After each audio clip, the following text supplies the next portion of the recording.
feliz lunes 21 de septiembre para todos ustedes. ¿Cómo están? Estamos abriendo una jornada bursátil que se antoja difícil y complicada, por decirlo menos, en función de lo que ya estamos viendo ocurrir en Asia y en Europa en las últimas horas. Muchas razones tienen que ver con las vacunas, tiene que ver, por supuesto, también con lo que está pasando con TikTok y WeChat y las prohibiciones y la estrategia de la Casa Blanca, tienen que ver con informes de prensa sobre un segundo voluntario que estaría teniendo, pues, digamos que repercusiones negativas a esta vacuna de AstraZeneca y la Universidad de Oxford y mucho más. Voy con José Luis de Aro, a quien estamos saludando hasta Nueva York. ¿Cómo estás, José Luis? Se antoja el día de hoy una jornada bastante complicada, ¿eh? Completamente, Gaby. De hecho, si echamos un vistazo a los futuros en estos momentos, vemos caídas ya de más de 600 puntos en el caso del Dow Jones. El Standard Poor's 500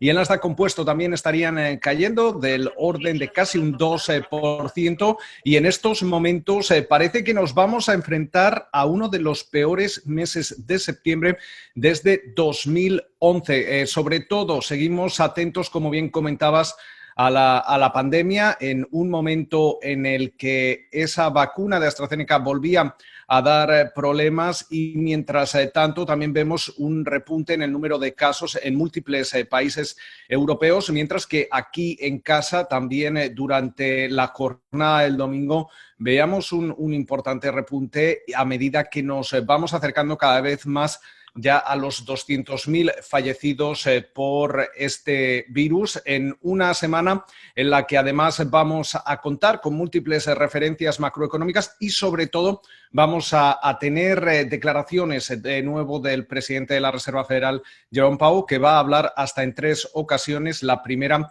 mañana martes, ante el Comité de Servicios Financieros de la Cámara de Representantes. ¿Y qué esperas que diga, ya que estás hablando de Bernanke en particular, cuando hablábamos de que ya había dejado las cosas medio en orden, enfilándonos hacia la elección? Básicamente vamos a continuar viendo ese mismo mensaje que ya ofrecía durante la semana pasada tras el cierre de esa reunión de política monetaria de 2 días. Ahora el problema que tiene la Reserva Federal quizás es un problema de credibilidad en un momento en el que, como han cambiado ese mecanismo de herramientas o de ruta hacia la política monetaria, en la que la inflación del 12% ya no es una meta fija, sino que se tiene que conseguir una media del 2%. Esto podría dejar que la inflación pueda subir incluso por encima del 2% durante algún tiempo, antes de volver a ver cómo se suben los tipos de interés, algo que de momento parece que no se proyecta que vaya a ocurrir hasta finales de 2023. Pero, sin embargo, el mercado todavía no tiene bien claro cómo va a ser el funcionamiento de esta dinámica y si realmente la Fed se va a comprometer a ello. Además, también hay otros expertos que apuntan que mantener los tipos de interés, el precio del dinero, en el 0,025% durante largos periodos de tiempo también podría ser insostenible. Además, seguramente vamos a ver cómo Powell va a volver a insistir en que el Congreso y el Senado deben aumentar ese gasto, esos estímulos fiscales, después de que hayan expirado buena parte de las medidas de ese gran paquete ya aprobado a finales del mes de marzo. Y en este caso la oportunidad parece que se está escapando de las manos, sobre todo por el fallecimiento de la jueza de la Corte Suprema de Justicia, Ruth Bader Ginsburg, el viernes pasado, y cómo se está, digamos, calentando toda esta puja político-electoral con la intención del presidente Trump de nominar a alguien que la reemplace, y en la historia reciente, en la administración Obama, pues la imposibilidad que presentaron los republicanos diciendo que no, justamente porque se venía encima una elección, y ahora la van a pelear, y lo que tiene que ver con el estímulo, José Luis, parece que se está diluyendo en relación con, hablando de prioridades para los políticos. Completamente. De hecho, hemos conocido cómo el presidente Trump acaba de decir hace unos minutos que va a dar a conocer a ese nominado o nominada, seguramente podría ser mujer, tan pronto como el viernes o el sábado, y que la lista ya se ha reducido a 5 candidatos, con lo cual esto va a quitar ese foco de atención por parte de los legisladores demócratas y republicanos a algo más. Obviamente ambas cosas son importantes, pero quita atención a la necesidad de aumentar el gasto y esos estímulos en un momento en el que hemos hablado mucho de ello, Gaby, durante las últimas semanas. Desde finales de julio expiraban buena parte de las partidas, y aunque hemos visto órdenes ejecutivas por parte del presidente Trump y demás, en estos momentos hay que asegurarse sobre todo que los consumidores van a sentirse cómodos de cara a la recta final del año. La semana pasada es cierto que ese sentimiento del consumidor repuntaba, incluso hasta tocar niveles no vistos en los últimos 6 meses, pero esta situación podría comenzar a desvanecerse en las próximas semanas, en un momento en el que además ya nos encontramos en esa recta final del año en la que las minoristas ya empiezan a poner sus miras en las ventas navideñas. En estos momentos podríamos ver ya no en ese fin de semana de Acción de Gracias, sino ya de un Black October, en un momento en el que las proyecciones hablan de que podríamos ver entre los meses de noviembre a enero un incremento de algo más del 1%, algo que es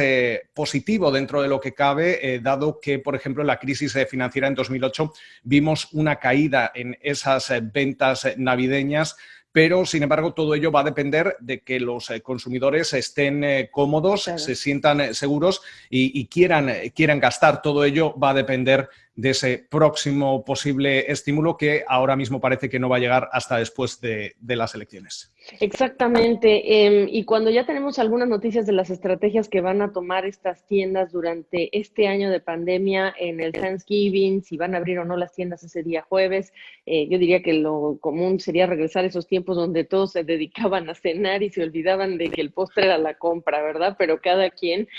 Lo que dice José Luis me llamó la atención. Por supuesto que las dos notas son muy importantes, como dice José Luis de Haro. Lo que pasa en la Corte Suprema y lo que pasa en términos fiscales, como él dice, pues claro que son dos temas cruciales y los dos tienen implicaciones de muy largo plazo. A quien se decida reemplazar como miembro de la Corte Suprema tiene implicaciones enormes para incluso jurisprudencias ya dictadas, como lo que es Roe versus Wade, o el tema del aborto es un ejemplo, pero también las consecuencias de largo plazo tienen que ver con la decisión que van a tomar o no los legisladores en función de qué tamaño es el paquete de estímulo, va con estados o no con estados. Incluso las repercusiones en este otro lado tienen que ver hasta con la deuda y el déficit. Así que por eso decíamos, no es menos importante, como decía José Luis de Haro, pero sí tiene también sus repercusiones que son indispensables mirar, las que tocan al estímulo económico. Oye, déjame pasar al tema de la salud, porque estuve haciendo el recuento de países o estados europeos que ya tienen otra vez restricciones o medidas para contener o reducir otra vez los contagios. Dinamarca, Grecia, España, Francia, y esta mañana el jefe de científicos del Reino Unido también está hablando de esta posibilidad de que si no se hace algo más, vuelven a subir los casos en las próximas semanas. Exactamente, Gaby. Hemos visto cómo en Europa durante las últimas semanas estamos viendo un repunte de casos en lo que se denomina ya una posible segunda ola de infecciones, y múltiples países, entre ellos España y precisamente Madrid, a comienzos de esta semana, han vuelto a poner algún tipo de confinamiento selectivo, medidas en estos momentos que miran sobre todo a la entrada del otoño y el invierno. Y es que aunque tenemos esas potenciales vacunas en desarrollo, múltiples voces que van diciendo que podríamos ver algún tipo de vacuna a finales de este año, pero también queda demostrado que esas vacunas todavía no son reales, y lo vemos como con el caso de AstraZeneca, que podríamos ver escollos, y todo esto lo único que va a seguir fomentando es que hasta que no haya una solución de la parte sanitaria, es cierto que a medida que entran de nuevo los meses de más frío, y se podría complicar aún más la situación, ya que también entramos en una etapa de gripe común de la influenza, toda esta situación podría generar el que los países vayan a tener que tomar nuevas medidas para protegerse de un posible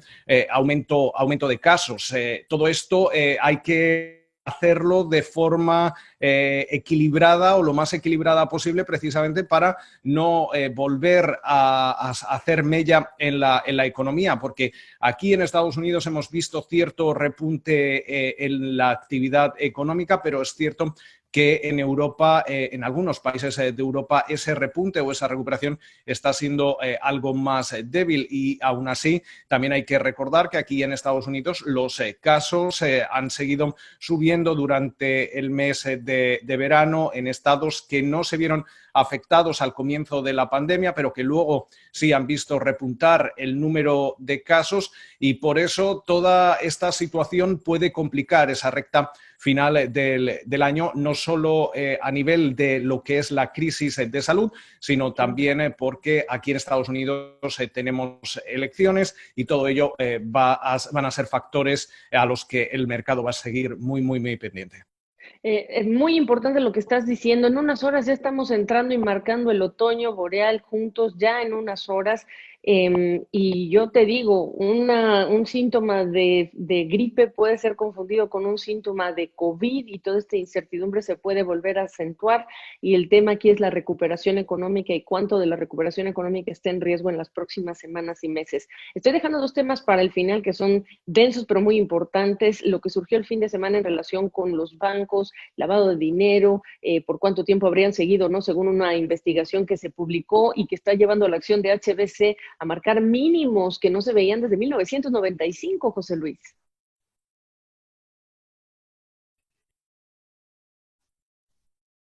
Así es, hemos visto bancos como Standard Chartered, son algunos de los bancos que forman parte de ese informe que se ha filtrado, en el que se pone de manifiesto los casos de lavado de dinero y el papel que ha jugado la gran banca durante años en este proceso. Pero también es cierto, Gaby, que cuando hablamos de HSBC, hablamos de Deutsche Bank, son bancos, por ejemplo, que ya han tenido que enfrentar este tipo de casos. De hecho, esa es la defensa que postula en estos momentos Deutsche Bank, después de que haya sido el banco que casi se lleva la mitad de esos 2 billones con B de dólares de lo que se está hablando en este informe, y defiende que todas esas posibles operaciones ya han sido enfrentadas por parte de los reguladores a través de multas y demás.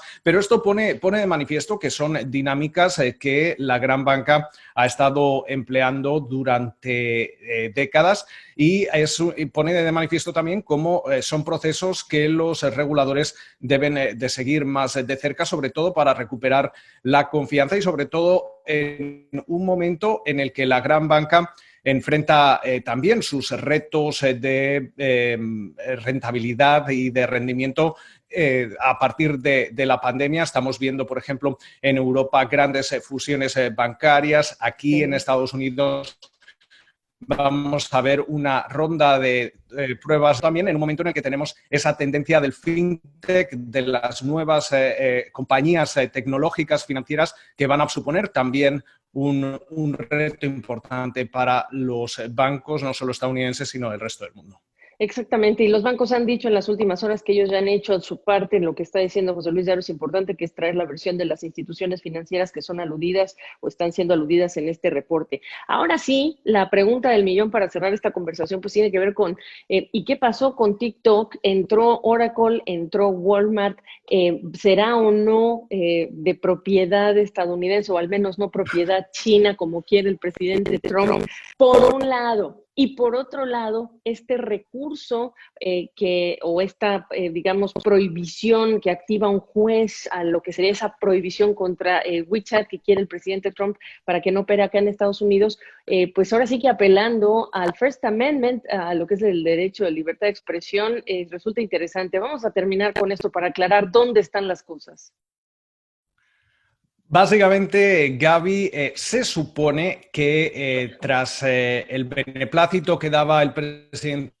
Donald Trump a última hora del sábado al acuerdo entre ByteDance, Oracle y Walmart, ¿cómo quedarían? La situación es la siguiente. Se va a crear una nueva compañía que se va a llamar TikTok Global y que va a tener una sede, la sede oficial aquí en Estados Unidos. Dentro de esta nueva compañía, vamos a ver cómo Oracle se queda con algo más del 12%, Walmart algo más del 7% y ByteDance asegura que se queda con un 80%. ¿Qué es lo que ocurre? Que en estos momentos ByteDance, que es una compañía china, tiene entre su accionariado un 40% accionistas estadounidenses. Estamos hablando, ¿cuál? Técnicamente se dice que la compañía resultante de TikTok Global va a tener una mayoría estadounidense, pero aún así, básicamente esto lo que postula es que ambas partes pueden defender su mensaje de cara, por ejemplo, en el caso de Biden, de cara al gobierno chino y aquí Trump de cara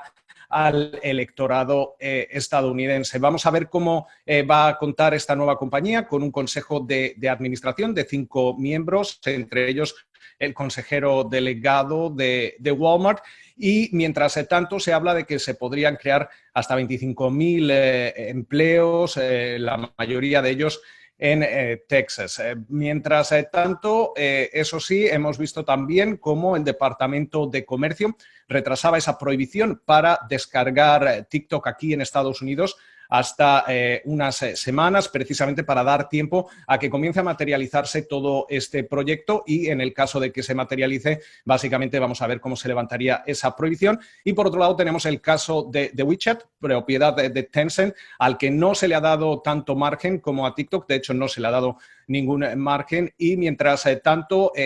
para WeChat esa prohibición de descargas se supone que iba a entrar el domingo, pero de repente nos encontramos con esta decisión de una jueza del Tribunal Federal de California que básicamente alega a esa primera enmienda y de momento congela esa decisión,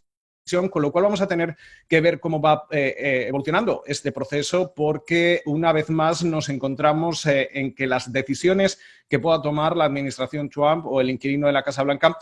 por muy polémicas que sean, siempre van a contar con esa decisión del brazo judicial estadounidense que puede frenarlas en cualquier momento.